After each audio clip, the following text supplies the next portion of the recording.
तरह तरह की कहावतें सत्य बन जाती हैं, सोशल बिलीफ बन जाते हैं। संडे के बाद मंडे आता है, मंडे के बाद ट्यूसडे, ट्यूसडे के बाद वेडनेसडे। आपको पता है ये फीलिंग ऑफ परमानेंस है आपके लिए। अगर कोई आपको बोल दे संडे के बाद सैटरडे, सैटरडे के बाद फ्राइडे, आप नहीं मानेंगे, क्योंकि रेफरेंसेस और एक्सपीरियंसेस बहुत सारे आपने इकट्ठे किए हुए हैं। इकट्ठे कर करके बिलीफ की छत बन चुकी है कि संडे के बाद मंडे ही आता है। सूरज पूरब से ही उगता है, पश्चिम से नहीं उगता। ऐसा कर करके कई सारे रेफरेंस की आपने छत इकट्ठी कर ली है उस बिलीफ की कि सूरज पूरब से ही उगता है। ठीक उसी प्रकार आपने अपने बारे में कई गलत रेफरेंसेस इकट्ठे करके गलत छत तो बिलीव की नहीं बना दी।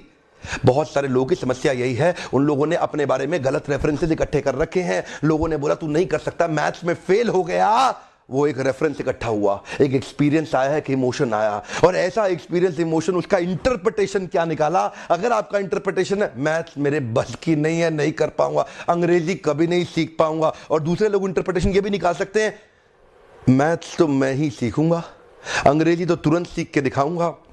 इंटरप्रिटेशन कैसे इकट्ठे कर रहे हैं आप? नकली बिलीफ टिकेगा नहीं, उसको पिलर चाहिए। पहले पिलर ढूंढ के इकट्ठे करो, तब बिलीफ बदलेगा। क्योंकि अगर बिलीफ को पिलर नहीं मिला, बिलीफ नीचे गिर जाएगा। टेबल टॉप को लेग्स की जरूरत है, बिल्डिंग की छत को पिलर की जरूरत है। ठीक उसी प्रकार जो भी बिलीफ आप बनाना चाह रहे हैं उसके लिए बढ़िया इंटरप्रिटेशन आजू बाजू से ढूंढ के निकालो।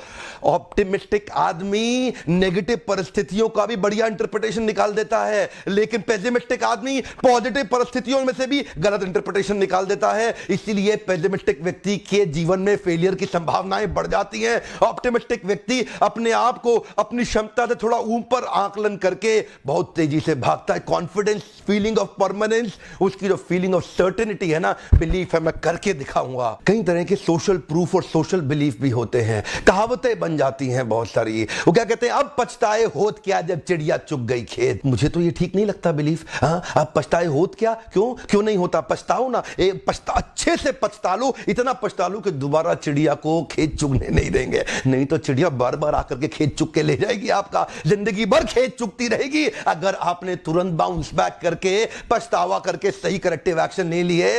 मैंने कई तरह की बातें सुनी। वो क्या कहता है, 100 चूहे खा के बिल्ली हज को चली। अरे 100 चूहे खा के बिल्ली हज को चली ना, दिक्कत क्या है? यहीं बैठी रहती तो 200 चूहे और खा जाती। अरे हज को जाएगी, हो सकता है थोड़ा बहुत इंप्रूव करके आए। इसलिए कई सारे सोशल प्रूफ होते हैं, सोशल बिलीफ होते हैं, जरूरी नहीं है वो सही हो, लेकिन वो फीलिंग ऑफ परमानेंस बन जाते हैं। मेरा एक पार्टिसिपेंट गांव से आया था मेरे ट्रेनिंग प्रोग्राम में। मुझे बोला, मिस्टर बिंद्रा, मेरे पिताजी मुझे बाहर निकलने नहीं दे रहे गांव से, मैं जिंदगी में बहुत कुछ करना चाहता हूं, मेरे पिताजी ने रोक दिया। मैंने पूछा क्यों? बोला देखो, बाजू वाले का एग्जाम्पल दे रहे हैं कि चौबे जी छब्बे जी बनने निकले थे लेकिन दूबे जी बन के लौटे हैं। तू भी छब्बे बनेगा क्या? दूबे बन के लौटेगा, मत निकल, यहीं रह गांव के अंदर। ऐसे बहुत सारे लोग आपके बिलीफ को गलत तैयार कर रहे हैं।